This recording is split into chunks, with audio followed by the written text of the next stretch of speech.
Welcome to the Memories of a Moonbird podcast, exploring life one story at a time. Hello friends, today on the show, wow, what an incredible human being. He's a global resilience design consultant. What does that mean? We're going to find out. He's also an educator, lecturer, and storyteller who's worked in North America, Africa, the Middle East, Europe, and Australia. For over 30 years, he's worked in agroecological education and regenerative system design for communities, private and public organizations, households, farms, and conservation properties worldwide. He's the co-founder of Quail Springs Permaculture, Wilderness Youth Project, True Nature Design Consulting, and is an advising founder of the Permaculture Research Institute of Kenya. His efforts with youth globally include working with former child soldiers in West Africa, teaching organic gardening skills with refugee families, and inspiring inner-city youth to discover their inherent gifts through unique education programs that inspire a connection to nature and to themselves. I'm honored to welcome the incredible Mr. Warren Brush. Warren, welcome to the show. Well, thank you, Daniel, for having me. It's an honor to be here, and I look forward to our conversation. Me too. Let's start in with, where are you from? Yeah, where am I from? Well, it depends on how big of a scale, planet Earth, but I grew up in Santa Cruz Mountains, a little town called Felton, California, but I was born in Pasadena, but didn't live there very long. I did have a big influential time in Pasadena when I was 2 to 3 years old, where my great-grandmother used to care for me while my parents were working and going to school. And she had an amazing garden in the backyard, and she raised her own chickens, and she was in her 90s in the mid 1960s when I was born. So, I come from places, but I also come from people. Well, that's beautifully led into my first question, which was going to be, did you grow up loving nature? And obviously you did. That's really incredible. Yeah. Was there a particular experience in your youth that was profound, that led you into wanting to work in nature? We moved from Pasadena, and my Grandma Grant, I think, was the original little old lady from Pasadena, by the way, because she was definitely that. But we moved from there to this amazing edge of the woods place called Felton, California. There's incredible redwood forests there, rivers and streams. And so my influence as a child was so formulated by the redwood forest ecology. And so I can't say particularly there was one instance that formulated my love of the natural world and my desire to serve the natural world. I just feel that it was part of the patterning that I was exposed to. And in my belief, and also in seeing many different studies around what formulates worldviews, one of the things that one study talks about the two largest influences of our worldviews, and one is sensory input, and the other is mind focus. So whatever you're exposed to starts to formulate your worldview. So I feel like growing up on the edge of the woods and spending my afternoons in the woods just frolicking. And, I used to put a stick upstream and then follow it for miles down. And, I had a very similar upbringing in Ohio. We grew up in very small towns in the Midwest, and I was always surrounded by woods. We always had woods in our backyard. It was a lot of hiking and playing in nature. And so that's where I developed my passion and love for it as well. That's great. Yeah. I'm curious, did you travel a lot as a kid? No, I had a few trips my family did. It was, driving in a Volvo station wagon to Canada and back, up the coast in a rainy season. And to Vancouver, or up to Vancouver, and then we visited family in Washington. That was one of the biggest trips I'd taken. And then did a trip with my dad to Atlanta, Georgia, and to Florida, and that was like the big trip, first time on a plane, that type of thing. And so I never really traveled extensively until I was in my early 20s. Your career path shows a great deal of empathy for humanity and the earth itself. And I'm curious, is there a Reader's Digest kind of shorter version of your journey, that how you went from a boy in the woods to this world traveler who's helping preserve and save the environment and all of us who live in it? I moved out of the house when I was 16. It's a long story. My parents went through a journey that they lost all of their monetary resources. We were raised very upper middle class, and my mom and dad lost everything and went into debt, and we were literally living on friends' sofas, and it was this crazy, from having a home raised with an indoor pool, and like it was just a whole different world. But it was probably the best thing that ever happened to us. And right around that time, my grandfather, who I really, really looked up to, he was kind of an edge dweller in the world. And for many of his years, he was a commercial fisherman and would go for months out into the ocean and travel, and a truck driver. And he just had all these adventures. And at one point in his life, he and my grandma decided that he would stop traveling and he would stop doing the things of his heart, so to speak, and get an office job so he would be home for the kids. And it just about killed him. He reverted to alcoholism, and he basically, they said that we're going to take the trip of a lifetime when we retire. We're going to go all around the world. We're going to see all these things. And the day you retire, we can leave. So, we kept hearing these stories. It got to the point where he retired from an office job at a trucking company, and the next day went back to clean out his desk, and he died of a heart attack. Oh my God. And he had tickets 3 days later to go to Tahiti. He was going to be there for 6 months with his brother. And they had all this stuff planned. And I was 14 at the time. And it so shocked me into this like deep belief that you don't live your life for a moment, years in the distance, but you really look at what is the experiences that I'm writing as my life as I go along. And I don't want to end up on my deathbed and just say, I haven't done the things that I was called to do or that I'm destined to do. Yeah, I was gonna say, at what age do you think you finally went, this is what I'm meant to do, or 33. this is what I'm called to? 33. Yeah. My desire, like at that point, was really working with youth and trying to inspire them to have awareness of the natural world. So there was a lot came together around that time, but there was a big journey in between that led me down the track of animal tracking. Very cool. So, and that was something that started to find a passion. It's like looking at natural patterns in the world around us, and actually seeing stories in the tracks in the sand, and seeing how patterns basically make up our entire life. And that then led to this time of finding where my gifts aligned with that, which led into permaculture. You grew up in the 60s and 70s. Yeah. What are the biggest differences in life today between life back then, do you think? Well, I think often of how, I would call a friend with my landline, and my friend would pick up with a landline on his phone, and we would say, let's meet in town. And so we would ride our bikes to town, to the big town of Felton, California, and we would come into town. But if we didn't find each other at the right moment, we just didn't get on our phone and say, hey, I'm here. But we had to find each other. We had to navigate differently without technology. Yeah. And so what I found for me, a big difference is the mind focus piece right now is very different than when I was a child. So remember, I was saying the two most significant influences of worldview formation is sensory input, and the other is mind focus. So now I find the mind focus has shifted so much from where as a kid, you were in the 60s and 70s, I was having to focus my mind on the world outside of me and the natural world and the multitude of patterns and the incredible diversity and complication of natural patterns.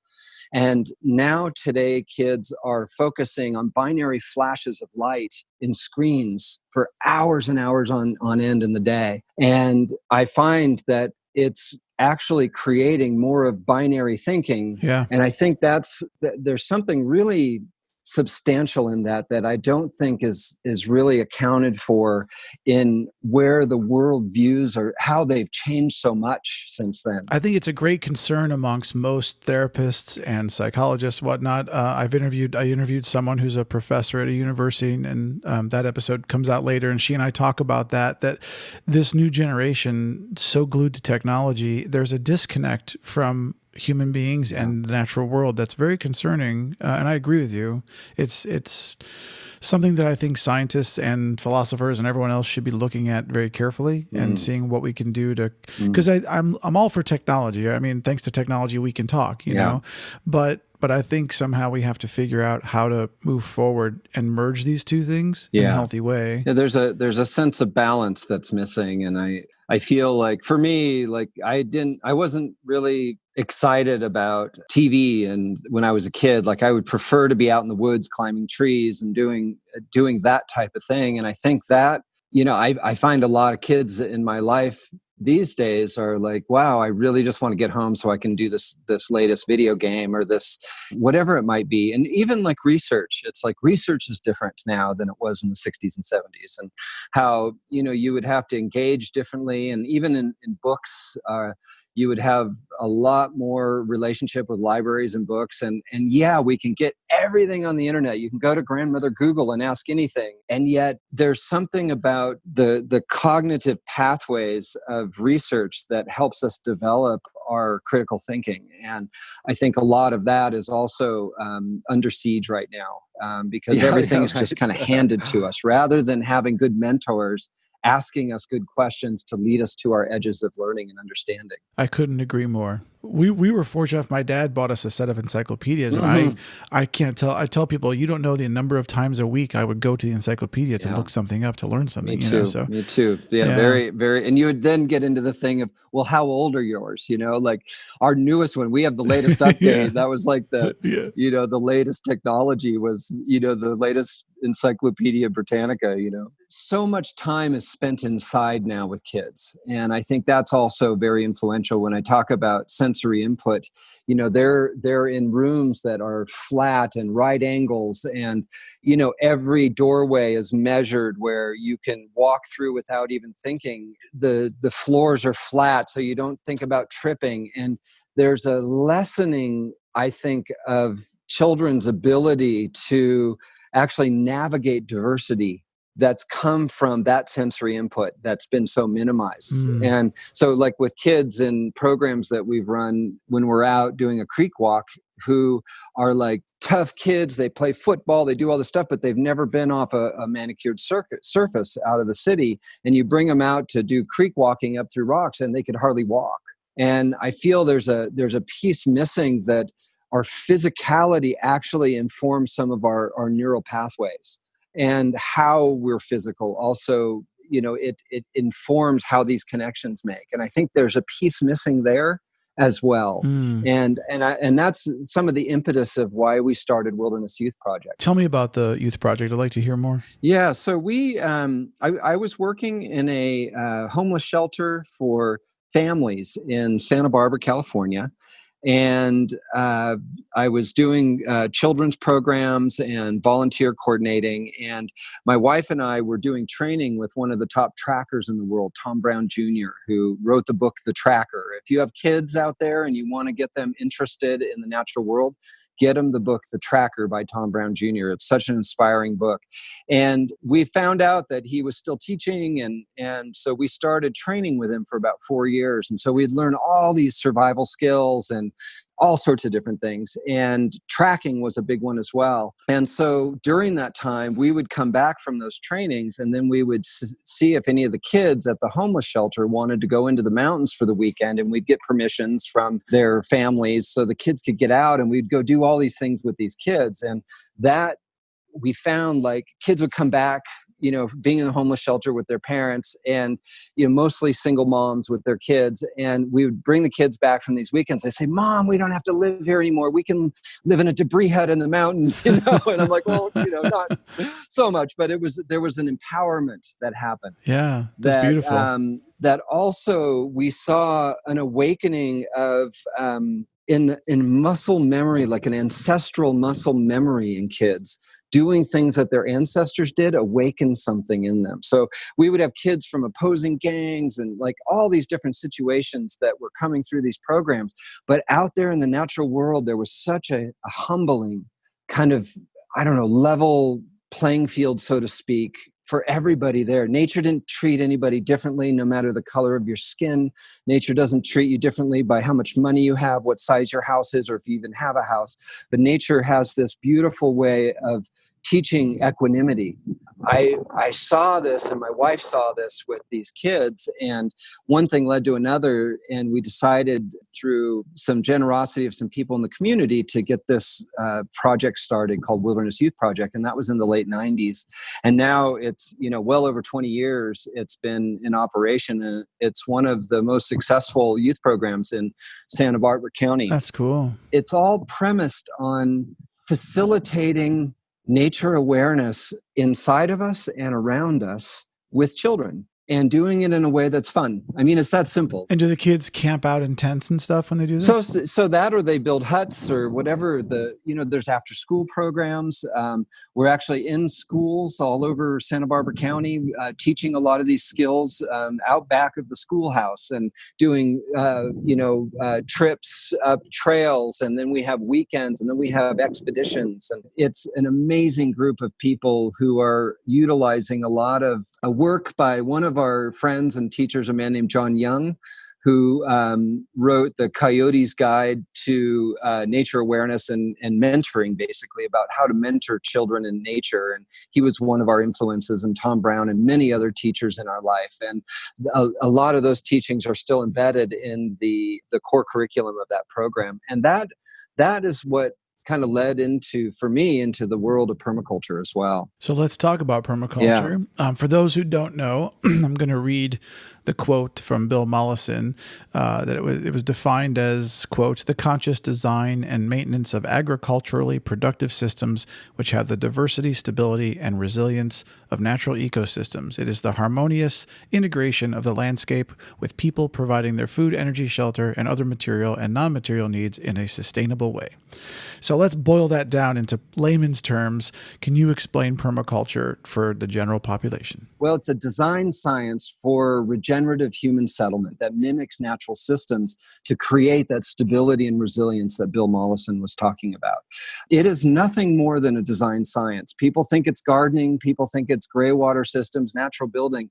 All of those are a part of the things that get designed in permaculture, but the core, the spine of what permaculture is a design methodology that can be applied to every aspect of life. It's about how do you take some aspect or need that you have in your human settlement needs and then design it to work with the natural patterns on that landscape. It's that simple. So you're saying, an example, I go to New England and I buy 40 acres of land, and I'm now going to build a house on that land. Before I build, I should consult a permaculture person or someone schooled in permaculture like yourself to say, how do I design this home to be working with the natural landscape, with the flow of the water underground, with the sun where it's hitting for optimal gardening? Is it all that kind of things? Yeah, and I think you could even say right where you're sitting, it's like it's what, in the afternoon right now, your window's facing west there, isn't it? Because you have your blinds closed. This window faces east. It's reflecting off the other side of the building and hitting this window. Okay. That's why you're seeing so much light. Yeah. So that's one of the things I would look at in just window placement is, okay, if I'm living in Southern California, I would be really cautious to have a window that's facing west, because what would happen is in that building, you would have a heat gain that would have you to have to adjust for it during the hot months, which are the most difficult part of being in Southern California, I think, are the hot months. Yeah. Where they can get really uncomfortable. And so then oftentimes that drives air conditioning units and excessive energy usage. So it's looking at the systems around you. So you wouldn't put your refrigerator next to a window that's on the west side. And so you're just thinking through all of the needs of the system you live in relation to what's happening in the natural world. Unfortunately, many of the modern infrastructure designers discount nature, and they say, okay, well, it doesn't matter. This is the best view. Let's put the window here, but then you have now excessive energy costs because of that for the lifetime of the building. So that's, it's not just about the 40-acre piece. It's also about designing your ice cream shop for the most efficiency. So you can use that same thinking to a lot of different settings. But yes, I would say if you're, or even better than hiring a permaculture designer, I would say that you go and do a permaculture design certification course and learn how to design that land yourself. That's one of the the beauties of the permaculture movement is that there's a multitude of design courses that can be done both on site and online globally. I know that there's the 12 principles of permaculture that when I did my research about it, and I'm wondering, have those principles changed over time, or are they still the same? Well, there were two founding folks who of the permaculture movement, Bill Mollison and David Holmgren.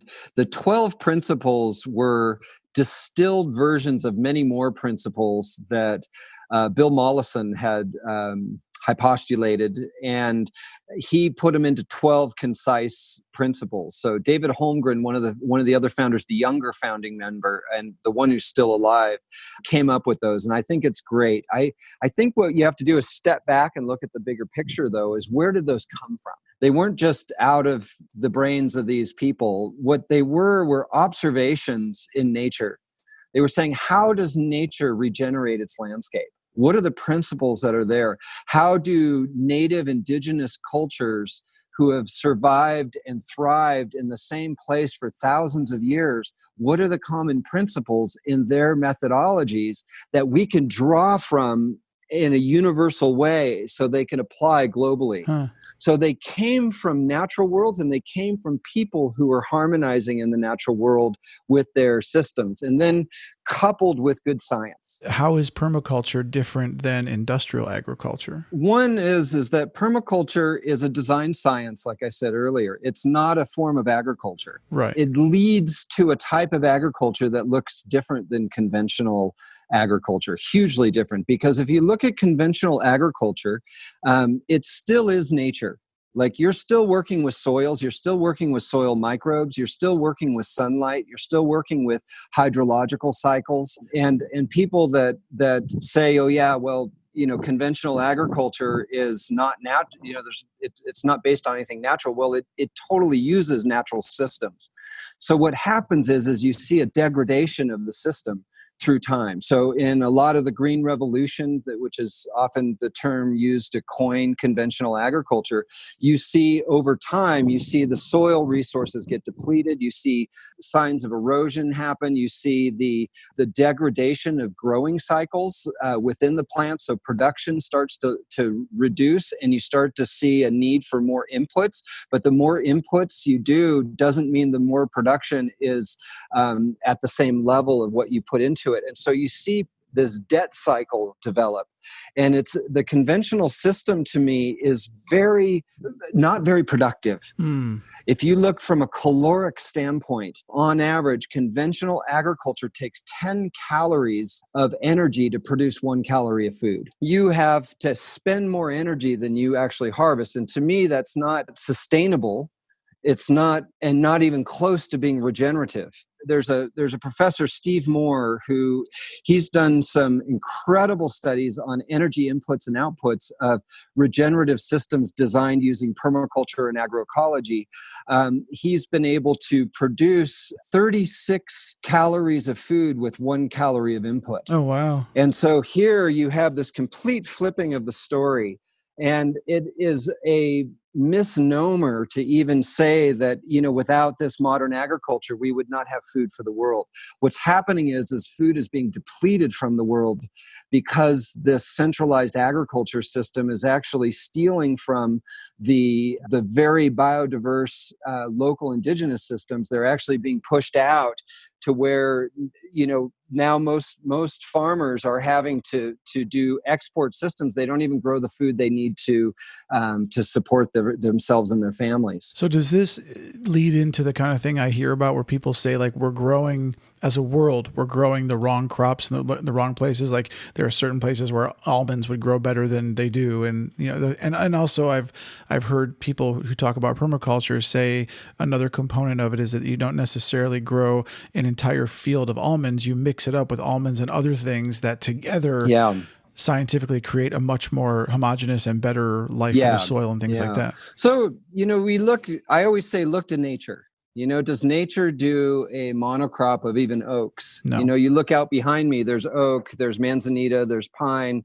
there's, different poplars. There's a lot of different types of trees here. You never find in nature a singular plant. Even in a prairie, you can get 200 species within, 1,000 meter square. You can get 200 species of different types of grasses and microflora, so to speak. So in nature, you don't have that. There's a stability in having a biodiverse system. The problem with industrial agriculture is it's hard to run a machine through a system that isn't a monocrop, so where that machine's the physicality of that machine can't work with a huge diversity in the landscape. So you get this loss of ability to use machines. Well, and that's where a lot of conventional agriculturists say, well, then see, we are, then this justifies it. And what I say, and what the research shows us, is it's just the opposite of that. Is what it tells us is that we're more productive with smaller farms. So in Russia today, they provide over half their food in farms that are 1 acre or 1 hectare or less. So less than 2.5 acres. So over 50% of the food in entire Russia is provided by these dashas, they're called. And they're one of the most stabilizing effects within the Russian culture right now, where America, we are so centralized that we actually have a lot of vulnerability right now because we've decentralized, or we've actually centralized our food systems, and we no longer have local stability. And so part of the movement that permaculture supports is relocalization of a lot of our primary production and primary services so that we have more stability in our local bioregion. I'm working on this very thing right now, just so you know. I'm developing for USAID, I'm developing a agroecological market farm guidance manual, basically helping to guide their programs away from the market farm that's doing monocropping to these very diverse farms that provide income year-round rather than just once a year when one crop comes in. And if anything happens to that crop, that farmer may not be able to feed his family that year. So wait, if you had ultimate control of money and power and resources, and we decided to go ahead and do this the way you're talking about, and there was a bunch of these small farms, does that mean that it converts over back to a manual labor system of people actually working the field? There's different ways to approach it. So there's different levels. Like in agroecology, there's different levels of intervention, so to speak, from where we are with the conventional agriculture systems that are prominent right now. And so some levels are just like adding edge plantings, doing what we call alley cropping. So you have some perennials moving through and then having your regular monocrop in between this more biodiverse system. So there's gradations of change that can happen very easily. Now, the most profitable farms in America are under 60 acres. People are like, what? And that's per acre. So most profit per acre. And also one of the most profitable farms in all of America from that standpoint is a man named Joel Salatin, who has written many books around basically how do you do production farming for a greater, a little larger than your community, but your region. And he's written several books. There's been a lot of young farmers super inspired by him because he's using permaculture. He's using integrative thinking. He's using natural patterns. Like, so for example, he'll have his cattle will go out and they'll graze on a particular piece of land. He'll keep them very close together. So he calls it mob stalking, which is how herds of animals protect themselves in nature. So it's a natural pattern of cattle. And then after they move through, 3 days later, he brings in his chickens. And the chickens then come in and they scratch the manure open, and the maggots from the flies are just before pupation at 4 days. So he waits specifically 3 days so the maggots get big for the flies, and then the chickens have this huge meal, and then they spread the manure to help the grasses come back. So he pulses them on the grasses, and now over many, many years of having a high production cattle farm and chicken production system, his land is healthier than it was than when he started. Wow, that's cool. Which is just the opposite in conventional agriculture. Now, in Africa, when you're out in the savannah, you see ungulates, so the cloven-hoofed animals, so the animals like the cattle who are out there in herds moving very close together, and following them are birds. doing the exact same thing. And I just think it's a really interesting when you start to watch, well, how is nature doing this? And then how can we bring this back in a realistic way that's very productive? So the work with USAID is really, right now, is around what is a practical way to create this agro ecosystem in a market farm. So, and create more stability for a farmer. Because one of the things that conventional farming also does is it diminishes the buffer in the landscape to extreme conditions. So as we're moving into a time of more, as climate weirding is happening even more and more, and land degradation is happening more and more, which they work together. Most of the effects we feel are because the buffer is gone in the landscape. And so when you remove the buffer of the stability of the hydrological cycles, the tree systems, the vegetation, the soil microbial web of life that's there, you disable the ability of that landscape to buffer a flood and a drought. Well, that's that video that I saw you sent me where you guys went to Kenya, I think it was Kenya, and you Uganda. redesigned... Yeah.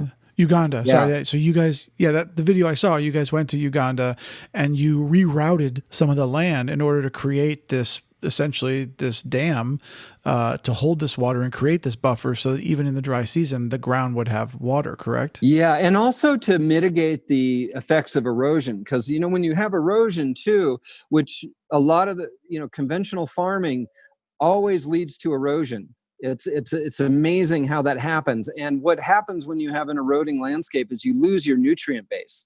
And it also stresses the soil microbiology. And if your soil microbiology is not healthy, your plants will not be healthy.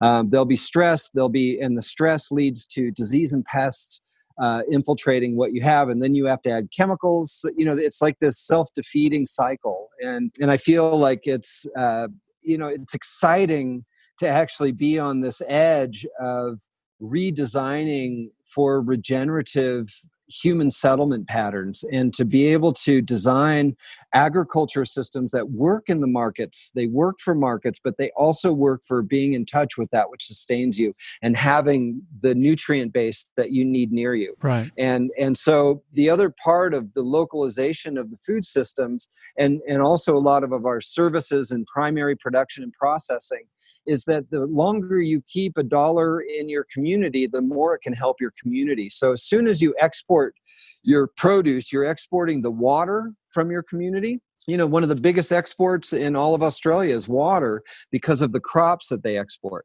And so you have this, a water deficient continent exporting its water, and nobody counts that into the export cost, the true cost.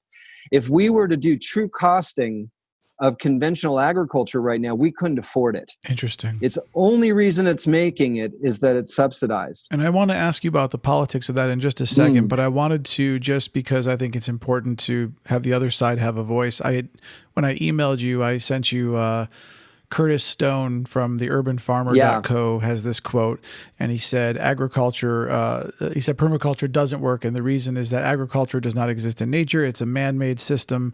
As much as we'd like it to reflect aspects of nature, it can only to a small degree, because in order for a food system to be dependable, it needs to produce predictable yields on a consistent basis. Otherwise, it can't scale. Now, from everything you're saying, it sounds like obviously you disagree with him, and I would disagree with him as well, based upon what you just told me.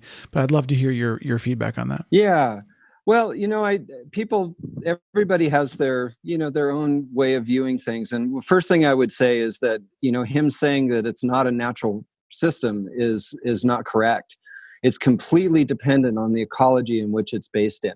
So the other thing is the predictability. Sure, for one crop, you might be able to predict a certain amount, but also with the degradation of the systems, there's so much losses that are occurring in those systems. There's less stability in it. So if you have a farming system that has 20 different varieties of different species of both annuals and perennials, if you have one crop that's affected by a certain pest, or you have one crop affected by an unusual weather event, you don't lose everything.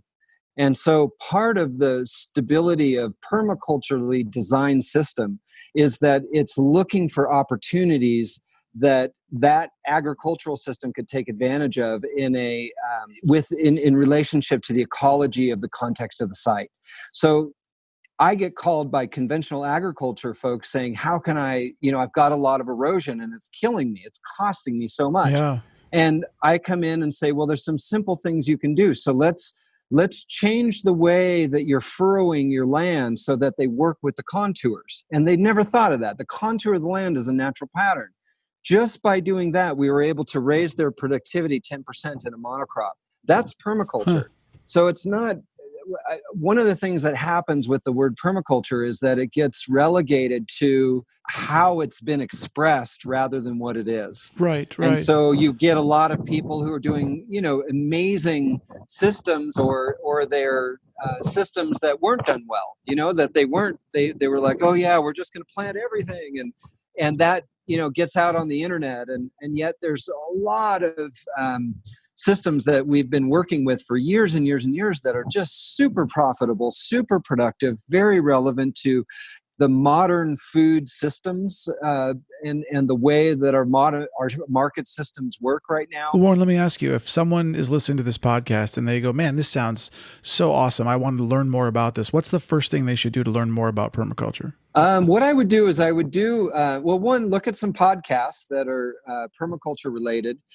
There's also some online courses. Quail Springs is just coming up. We're filming an online course here coming up later this month. We're going to be filming a lot of it. But there's Jeff Lawton has, with the Permaculture Research Institute, has some wonderful online courses. Andrew Millison with Oregon State University has a very reputable, very good academic program of permaculture. I would also find a group in your area. So look up on the internet and see who is doing permaculture in your area and just go and hang out. Of course, when COVID is, do your social distancing or however, as things change. But I would find other people who are doing it and see what they're doing and what they're experiencing. Now, question for people like myself who live in a condo or an apartment and whatnot, does permaculture affect our lives? Like if we want to put a garden on our balcony, is that something we should consider? I think you should always grow something to stay sane, even if it's just one tomato plant in your south-facing window. I have a friend, Natalie Topa, who lives in Nairobi, and she lives on the 5th floor of an apartment building. And she has what she calls the 5th floor farm.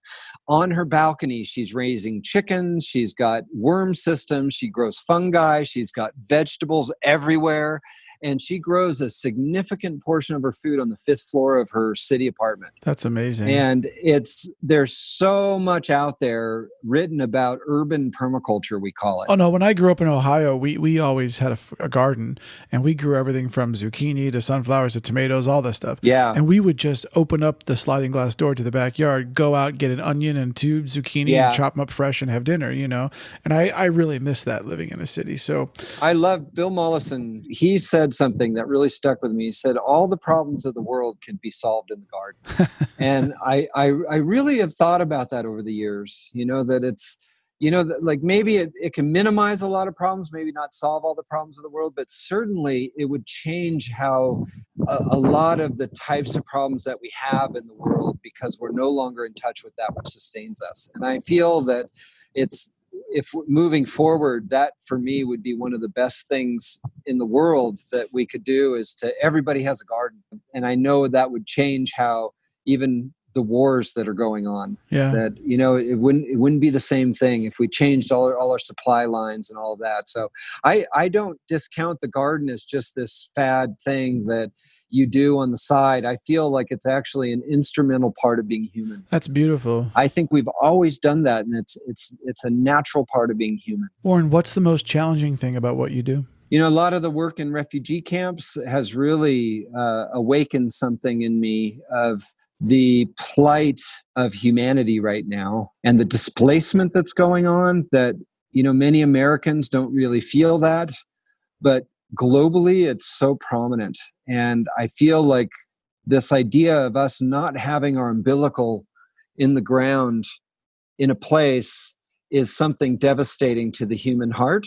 And I feel that so many people are being pushed away from the place where their umbilical is in the ground by warfare, politics, the effects. So many of the effects of conventional agriculture has caused famine around Africa, and that's well documented. There's a great study by the UN that talks about how the Green Revolution has failed Africa, and it's actually causing more people to be hungry than when there was traditional agriculture practices in place. And so for me, that's one of the hardest things that's out there. And just people not caring about where the things that they need to survive come from. And is it coming from equitable places? Is it coming from, was someone displaced so I could have these jeans that I'm wearing? Yeah. Was there indigenous people who were cleared off the land so the cotton can be grown, and the chemicalification? I mean, look, I'm holding up my iPhone right now so listeners can see that. Yeah, they don't realize how many people's lives are negatively affected, so they can have the latest iPhone. Tantalum, and all of the craziness in Congo is a failed state right now because of cell phones, and I mean it's hugely influential as the mining industry that has to do with some of the things that have to do with the electronics that are connecting us today. And it makes me think of, then, what do you do with the cell phone? What do you do with this technology that actually offsets that? Are you using it just for gaming? Are you using it just for, just for convenience or entertainment? Or are you doing what you're doing, Daniel? And you're like raising awareness in the world. And to me, that there's a justification in that, can you help people to actually grow into, living more regeneratively by getting on a plane and going somewhere, or by, using a cell phone. And I think we have to be committed to being responsible to our technology, and remembering that the technology comes from the natural world in one form or another, and has affected people and place all through its supply chain. Yeah. Some people, they'll come to me and they'll say, oh, I just can't, cities, I can't live in city, and cities are so bad. And, what I always remember is that when I go into a city, is that there's still the concrete jungle that's there, the concrete building that's there is still an ancient riverbed that's been mined. And what I go through is I go and I touch the concrete and I say, I remember you, river. It's like this building was an old river. That's cool. This house was an old tree. And when we forget that, we move through the world with no anchor, because we just don't see all that's gone into this. So we have to learn about the things we touch. I agree. So it goes back to our research conversation we were having, is that to be responsible in a world, and to be able to live without having to fully protect your heart from just shattering completely, there's a need to actually research the things that we're touching in the world. How was this book made? What's the process of steel? And what's the history of steel? And start to know these things. And we get back in touch with that which sustains us. And the more we know about it, the more we can be influential on how it comes to us. And the more we can take responsibility for things. So maybe you'll have a few less tomatoes that you buy from a conventional processor, or for, let's say, carrots, some of the most organic carrots, 70% of the organic carrots in America are grown in one valley in California that only gets about 6 inches of rain a year. And it's overdrafting an aquifer to provide those carrots that are going out all over the country. And that carrot, it has such a high ecological footprint, and it's such, the true cost of it is actually destroying an ecology, but it's an organic carrot. And the thing that we do is we learn that maybe I'll find another farmer that's outside of LA that, the next step would be to go to a farmer's market and find someone who doesn't do that in that valley. And then the next step would be to get a garden in your backyard, and to do that. And at your place, before you even get a backyard, maybe you have a pot that you grow a few carrots. And even if it's not all your carrots, it's there's a few that you get there, and you get to take complete responsibility for the supply chain of that. Yeah. And there's something really beautiful about that. And for me, my belief is that culture comes from place, not from people. that culture originates in a place, but it's our relationship to place. So a group of people, so intact culture comes from a group of people who knows where all that sustains them comes from, and they honor those things deeply. So as you start to create that local system of supplying and being in relationship with that which sustains you, culture will start to come through. So let's say if all your clothes, and I know this is totally unrealistic, but let's say all your clothes came from the natural world within a few miles of you. Okay. And you were using scrub brush, the bark from the scrub brush, and you were weaving it together to make your loincloth or whatever you're doing. And you had rabbits, because I know there's rabbits down in LA, and you were making fur with that, and you were doing, possibly deer skins and other types of, maybe there was some growing of some textiles that were there or some wool. What would happen is all the people around you, a group of people who were in touch with that in that area, their clothing would have a certain register or footprint culturally. It would look similarly. The dyes you use would be from plants from that area. So the colors of it would be, shared. And you would start to get a cultural footprint of your clothing that was unique to your place. Same with music and musicality and music instruments. Same with food. So for me, culture is never lost. It's just gone back into hiding in the ground, waiting for the germination conditions within the human system to actually help it to sprout again.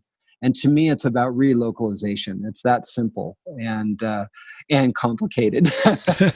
Yeah. Well, speaking of complicated, I actually was going to ask you, how often do you have to navigate politics to get things done? It depends on what level of politics. And when I first went I was first invited to do work in Liberia right after the war. We had to meet with the vice president of the country every week we were there.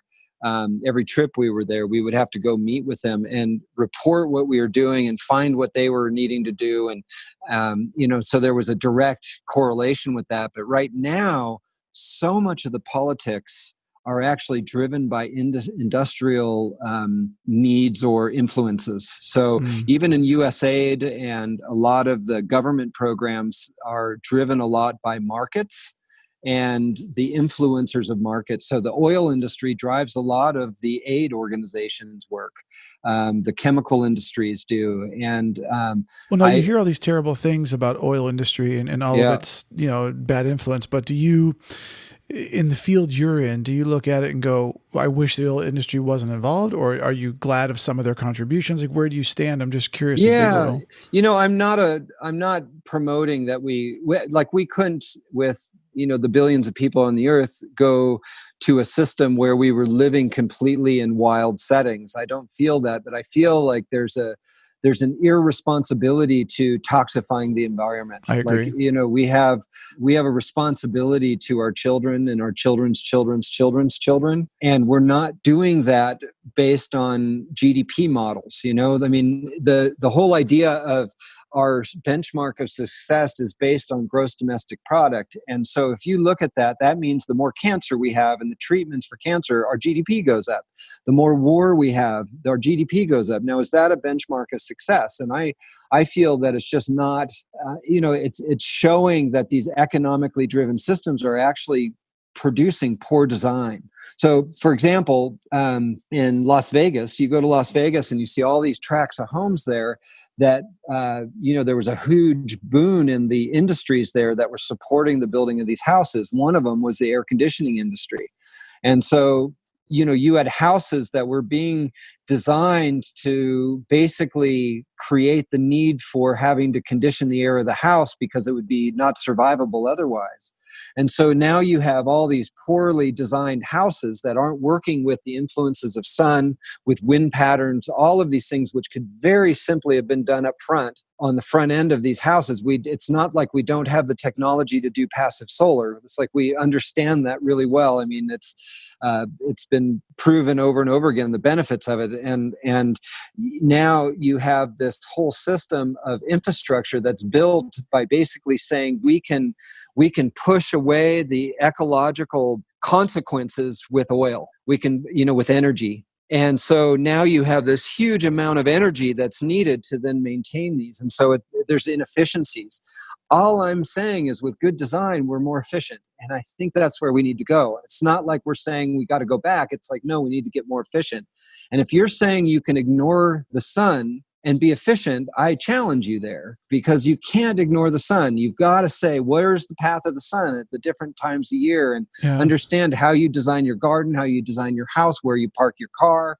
We understand that the benefits of working with sunlight is actually cost saving and material saving and health saving. So it's not like some far left weird thing that's out there saying we've got to design for efficiency.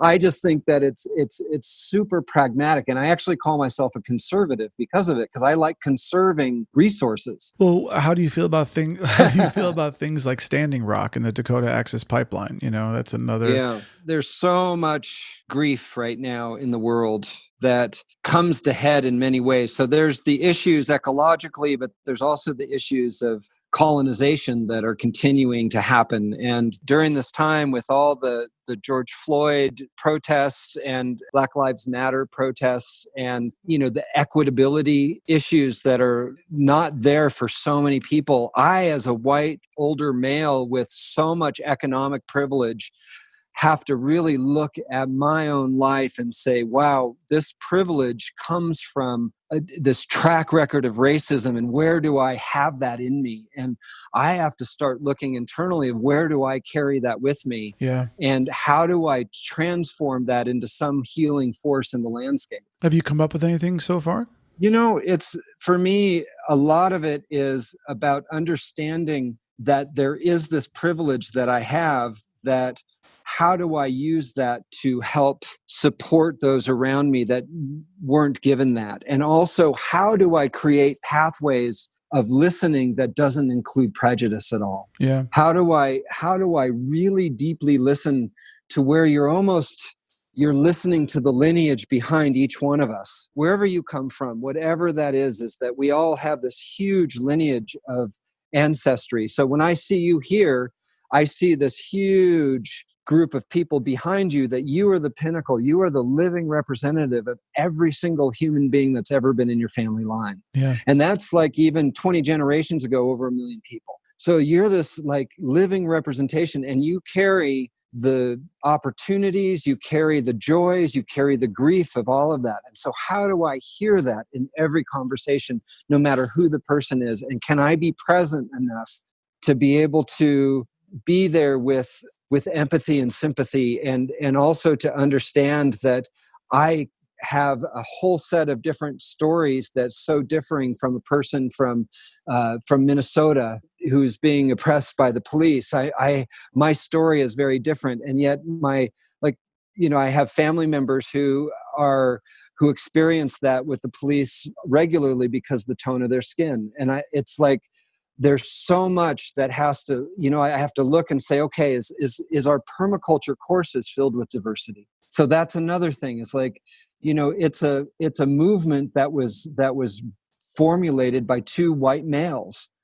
And so is the movement of permaculture, is it being inclusive? Is it moved to a place where now it's creating opportunities for people of all backgrounds in the movement? And the permaculture movement has a great need to grow that area. Yeah. And I'm the first to admit it. One of the ways in which I think is beautiful that feeds into what you're saying is it's not about taking on the responsibility of trying to heal the entire planet. It's taking on the idea that you should do what you can in your corner of the world. And like you spoke earlier about, are you going to use this phone for something constructive? Are you going to, and I really do believe, and maybe I'm an eternal optimist, but I believe if every human being stopped for a minute, went out to nature and took a moment to breathe and said, how can I do my part to heal the world through love? This planet would become the coolest place to live ever in the history of the universe, I love your optimism and your vision for that. I feel one of the biggest, at the core of this is grief.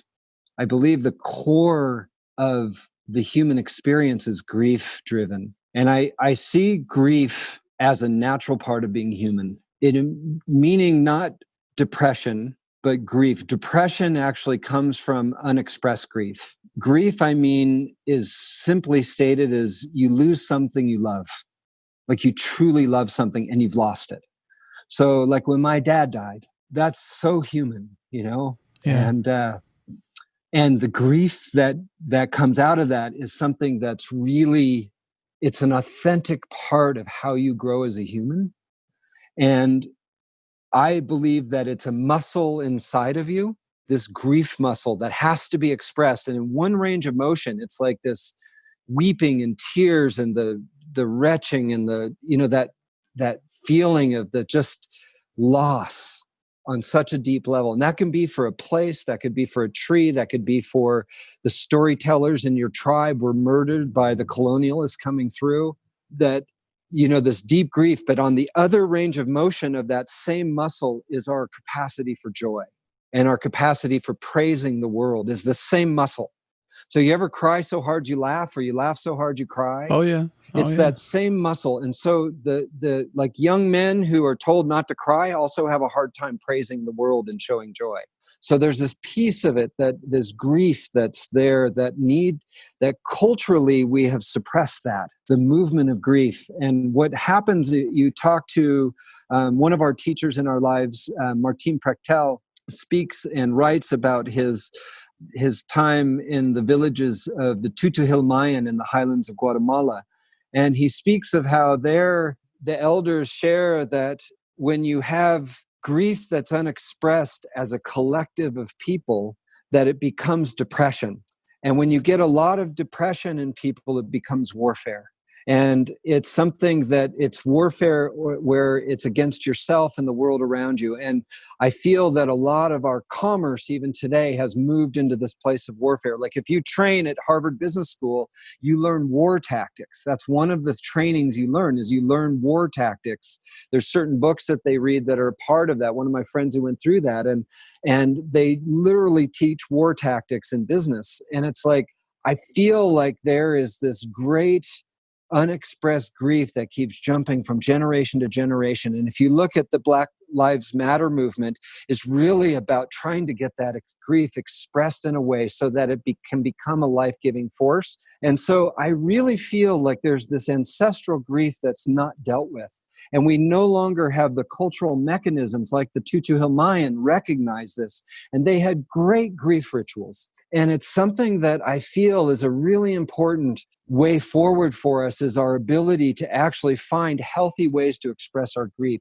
So weeping for the world, weeping for our ancestors. And depression also leads to, as we know, it leads to addiction. Mm-hmm. And so here we have in America one of the most addictive societies in the history of humanity. And I feel like it's a direct, I don't know, if you correlate all of it, it comes back to the causal pieces of it is the unexpressed grief. And this whole kind of the movement of people going out on the streets, to me, is a collective way of expressing grief. I think some ways it turns to violence. You don't want grief expression to go violent. Agreed. Literally, you look at indigenous cultures all over the world, in Australia, in Europe, in the Americas, in Africa, in Asian countries. Every country, indigenous peoples had that in common in their tribes, is they had grief rituals. So that tells you, if it's expressing itself globally, that there's something innate to it. And I think that's something worth looking into. And so working your hands in the garden for me is a way that I can actually start to move things in my body, and weeping and putting my tears in the garden. You know, when we get to causal things, I think so many of the things we've been talking about are symptomatic, but I think the causes come back to this things like grief. If I gave you unlimited money and permission to make whatever changes you wanted to any political policy worldwide, you have now like omnipotent powers here. What would be the first three things you would do or put into place for the world? Oh boy, that's dangerous. I would change, all political systems should be watershed based. Explain. Meaning the politics should follow ecology. So the boundaries of politics would be driven by the ecologies in which they rest. So if you find your ability to create or to diminish a landscape would be in the landscape that affects you politically. the explorer Powell. Lake Powell is named after him. When he came back from this expedition, I think it was Ulysses S. Grant was president. He drew a map of how the states of the United States should follow watersheds. And you can look it up online. It's really fascinating because he was saying that our political boundaries should be that. And there's a huge indigenous movement around changing the politics based on watersheds. And I believe that that would change things. The other thing would be is that I would disable subsidies of things that aren't life-giving. So poor agricultural practices should not be given money to keep it alive. I just don't feel, I think we should subsidize things that are regenerative and we should tax what is toxic. And I think I would develop as a part of that a series of principles that basically it's like a questioning tree of, is this regenerative or not? And if it's not subsidized. And if it's toxic, if it actually has negative effects, it would be taxed. That's brilliant. Yeah. And the other would be, it would be something to do with not just the preservation of natural landscapes, but it would be the integration of humans in natural landscapes. I don't believe that conserving a landscape means humans should be off of it. I feel like we have a part of us that is actually, we have opposable thumbs because we have been stewards of a landscape as a species. There's so much history of humans being tenders of landscape where humans were. For thousands of years, the ecologies were actually better than the natural environments that were there, even though most people who come into that thought it was all natural. There's a book in California called Tending the Wild, and it speaks of the California native peoples and how they tended the landscape in a way that actually brought more biodiversity and more abundance. And when they were killed and oppressed and pulled out, the landscapes went back to being natural, but they were less vital. And I feel like our gift is stewardship. So enabling that in people and policy would be my third thing. What are some ways that you think people can practice sustainability at home that they may not be aware of? Tracking what sustains you. What are the things that are sustaining you? Do you know where your energy is coming from?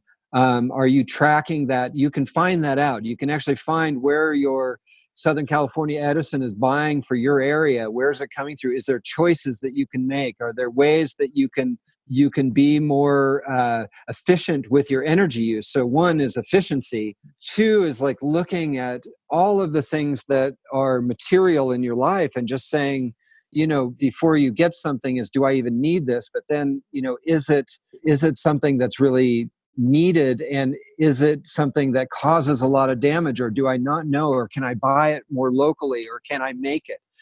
So trying to get more in relationship with that which sustains you, I think, is really important. And that can, it's like learning to make your own sourdough bread. I think I saw a meme, or someone told me about a meme that was going around, is now that people can't go and watch sports and all that stuff, men are making sourdough bread. And I'm like, what a great way to, that actually highlights something about being in relationship with something that's sustaining you is, and then the next step would be to find a flower source that you actually have a relationship with. There's a group of heritage breed flowers up in the Tehachapis that are selling flour that is grown with heritage breed seeds in a good way, in a regenerative way. And it's like, find one thing though, because it's overwhelming. If you look around you, you'd be like, I can't, like my shirt, I don't know where the cotton was grown. Oh no, I don't know where this was made or that.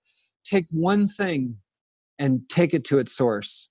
And just change that one thing. Learn to make your own toothpaste, or just find one thing. Like even if it's you only grow one tomato a year, that's one tomato you have a relationship with.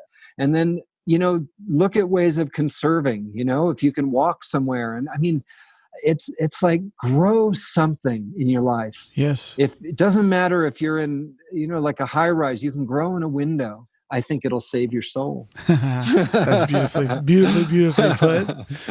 If you were to summarize for all the people listening to this podcast, what is the most important thing that you want to impart to people? I think that each one of us has been given a gift at the beginning of time, the very beginning of time. In all the history of humanity, there's not been a single person that has the gifts that you have, Daniel. Not the single person in all of history. And in all the future generations, may there be many, that there won't be one person that has the gifts and the vision that you carry in the world, that the world has for you and that you have within you. And so if I was to impart one thing with people, is that it is our responsibility to discover that within ourselves, but also within those close around us. Because oftentimes it's someone outside of us that recognizes it first in us as our gifts, and to nurture that and to express it into the world. And the world is less whole, Daniel, if you don't express your gifts. If I don't express my gifts, the world is less whole. So we have a responsibility in our family circles and our community circles to actually help people discover their gifts, where we all are needed in the world. And I feel that if everybody is stepping into their gifts, then great global change will happen. Well, and it's interesting because in answering that question, you answered 3 or 4 of my other questions, which is amazing. So thank you. I'm curious, do you think that the human race is going to survive? I mean, do you think we have a bright future? Are you optimistic? It's possible that humanity will survive. But we're in a time where, in these few generations that we're in right now, I think in the first time in history, the choice to whether that will happen or not. I think it's not just about humanity; it's about all our non-human brothers and sisters as well. Agreed. And how we have to. It's like we can't keep stealing from our grandchildren to feed ourselves today. We just can't. Yeah. And so we have to make some really big choices coming up, which means drastic changes. Keeping going with conventional agriculture could bring us to the brink because of the degradation that it's doing and the climate issues that are going on. The toxicity issue may kill us. It's the war machine may kill us all. I don't know that, but my hope is that as we step into our gifts, we'll actually see how to express them in a life-giving way. And I think that's a question we all need to ask of each other. Is what I'm doing life-giving, or am I taking more calories than I'm contributing back to the world? Yeah. So to speak. That's a great way to put it. Yeah. Yeah. Well, we've talked so much about all these wonderful issues, and thank you for being such a wonderful human being, such an open person, thank you. And obviously brilliant. I really love talking with you, and I may have you back for a future episode as well. Well, lovely. But before we end, I actually would like to ask you some personal questions. When you're not off helping save the world, what do you do with your spare time? I have the most wonderful wife in the whole wide world, and we're just up on our 30 years now together. And we love to just be together. And one of the things we love to do is sailing. We love sailing. We love working with our hands. So making felting, doing felting of wool. We love spinning wool. I love working with copper and coppersmithing. I love tracking. I love cooking. So that's another thing, is that I cook more often than my wife when I'm home from my trips. And she's really gracious that way to share the kitchen with me. And I love tending the garden. And so we're loving this time right now. That I'm glad COVID corresponded with the emergence of spring, because it was perfect time to, I think more gardens were built because of the time that it came into being. But that's a big part of my love of life, is really working with my hands to create things. And I love music as well. What kind of music do you like? So I love music from all over the world. So I have this huge collection of just different types of music from around the world, and it just feeds my soul to listen to those, but also play a little bit of the mandolin. And my wife's an incredible musician, and it's a big part of our life, is plant seeds and sing songs. Yeah, that's great. Yeah. Well, Warren, I know we've touched on spirituality a little bit. What actually does spirituality mean to you? Boy, it's kind of the question of the ages in a way, isn't it? Mm-hmm. For me, that there's a few things that are considerations. One is that when I die, I want somebody to cry for me. And so my life is about living in a way where people will cry for you. Well, have you heard that American Indian proverb that says, When you were born, you cried and the world rejoiced. So live a life that when you die, the world cries and you rejoice. Yeah.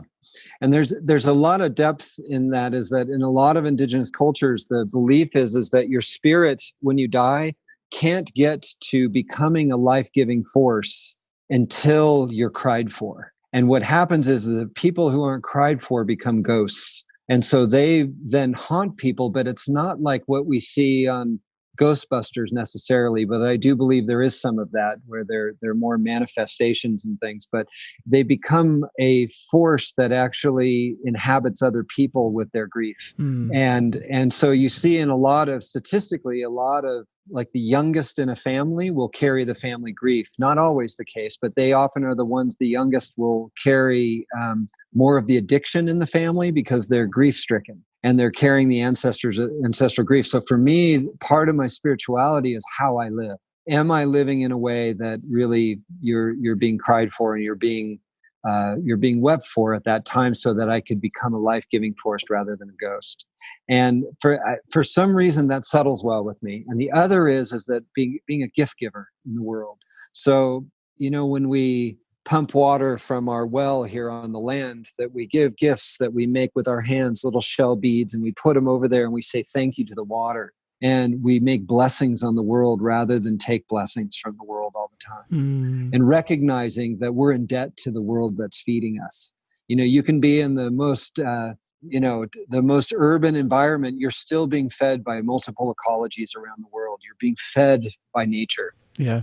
And so even the farm tractor and the chemicals that are going on some of those foods are still parts of nature. They're just remanufactured in different ways or restructured. Well, the metal of my microphone stand that you're looking at right now, this was an ore that came from the earth. It's just been reshaped. Yeah. So it's a mountain, and it's like you recognize in that. It's like I say hello to the mountain. Somehow that recognition to me is a spiritual awakening. That's awesome. I'm curious. Are you afraid of dying? I'm not afraid of dying per se. I am deeply curious about what happens after my last breath, though. And that I'm driven to not waste a single breath. And I think for me, as I'm more frightened of living a life I wasn't destined for than actually of dying. After you're gone, let's say one day your children and grandchildren decide to listen to this podcast and hear your voice or see the video. Is there anything you'd like to say to them in the future? You are now a living representative of my life as well. And I'm so thankful for that. That literally I become a part of my grandchildren and my great-grandchildren. And then those that'll never see me, that may my life somehow have been life-giving for theirs. That's my goal, even though, I feel like a lot of our generation has really let them down. And I feel like, I want them to know that there are those like ourselves that are trying our best to make those changes. Yeah. Because they're so desperately needed. And that we remember them, that there's faces, when I do a meeting that's really important to me with many people, I'll leave an empty chair for the ancestors and an empty chair for the future generations. I think that's beautiful. And just to remember them as we make decisions. And I think it's like they have to have a seat at the table in every decision we make that impacts them. Yeah, love you. That's what I would say. Warren, the last thing I do with every podcast guest, and thank you. Yeah. But the last thing I do is a game called 299 Philosophical and Life Questions with Moonbird. And I basically have a list here of 299 cool questions I've compiled over the years. You pick two numbers. Okay. And I will randomly, and I'll read you those two questions. Okay. So 201. 201. Yep. And the other is 14. 201. If you won $5,000 right now, what would you do with it? I would give it to an orphanage in Ethiopia called Rerouted Village, who's doing some of the most amazing work. One of the only orphanages in all of Ethiopia that works with disabled children. And they are extraordinarily good at what they do. They have 110 children there, and they're sheltering them all in place during COVID, but they have over 50 of them are babies. Wow. And most of them are disabled. And I would just pass that money right over. That's great. Number 14, would you consider yourself to be successful? I would say that there are a lot of successes in my life. I guess that's a different way of terming successful. I don't know about being successful, but I've had a lot of successes in my life. And I've had a lot of really beautiful failures that have led me to where I need to go. Yes. And so I don't want to discount that. And I really, I'm really humbled by the failures in a way that helped me to be a success. And I love thinking of, the root of the word humble is also the root of the word humility, and the root of the word humus, which is the base resource that grows all of life, where we all come from humus and will return to the humus someday, and humor. And I think it's like that to me right there is just, if I can master some of those things, I would see myself as a success. Warren Brush, I can't thank you enough for being here today. It has been a fantastic, fantastic time talking with you, and I see you. Thank you. And I appreciate you very much. Thank you, Daniel. And it's been an honor to be here with you. And I hope some of these words find a home for those that have one for it. So I'm always grateful for these opportunities. So thank you so much. And you keep finding your next best step. Thank you. And have a great day. Yeah, you too. If you'd like to learn more about Warren and the incredible organizations he's involved with, please check out quailsprings.org, permaculturedesign.us, and wildernessawareness.org. Until next time, if you'd like more Moonbird in your life, and hey, who wouldn't? Head on over to memoriesofamoonbird.com or visit me on social media at memoriesofamoonbird. Are you wearing your mask? Stay safe.